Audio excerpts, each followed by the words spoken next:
Bonjour à tous, ici c'est Franck Doig et aujourd'hui on va parler visseuse à choc et visseuse foreuse. Dans cette vidéo je vais te montrer ce coffret qui comporte une visseuse foreuse traditionnelle, une visseuse à choc et leurs accessoires. Mais avant, n'oublie pas de liker la vidéo si tu as aimé, à partager la vidéo si tu penses qu'elle peut aider une personne, à t'abonner si ce n'est pas déjà fait et activer la cloche de notification pour recevoir mes nouvelles vidéos dès qu'elles sortent. C'est parti. Comme dans beaucoup de machines, nous avons ici une bague pour la force.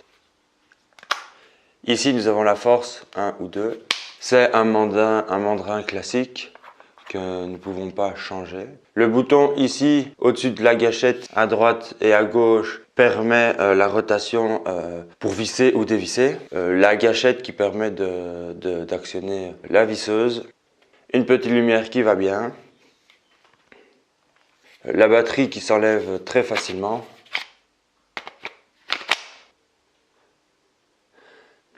Un indicateur d'état de charge de la batterie. Et une option que j'aime beaucoup, c'est cette petite patte qui permet d'accrocher la visseuse dans la poche. On l'a très bien en main, assez puissante, ça le fait très bien le job.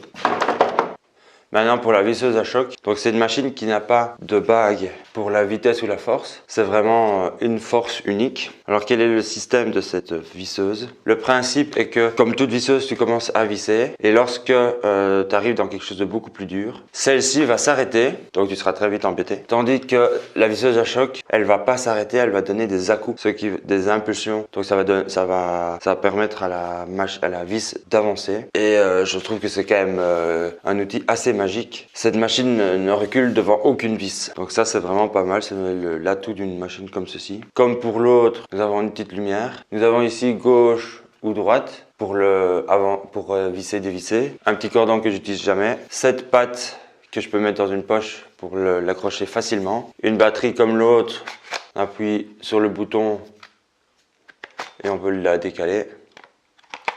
Une batterie 18 volts 3 ampères, visseuse bien costaude. Moi j'ai acheté le coffret Bosch avec une visseuse à choc, visseuse foreuse traditionnelle, 3 batteries. C'est vraiment pratique comme ça quand on recharge, on a toujours 2 autres qui fonctionnent et un chargeur pour les batteries qui fonctionne assez bien. Nous avons un mode recharge rapide. Une fois que la recharge rapide est terminée, c'est la recharge que j'appelle plus profonde, recharge lente. Et une fois que c'est terminé, la batterie est prête. Le chargeur fait un petit bruit sonore. Par rapport au chargeur Festool, il n'est pas possible de lui mettre des vis pour le mettre sur un mur. C'est quand même dommage parce qu'en atelier, c'est vraiment pratique de mettre les chargeurs sur le mur à portée de main.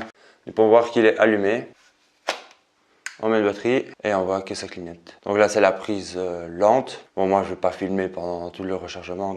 Et une fois que la batterie sera chargée, le témoin vert sera lumineux en continu.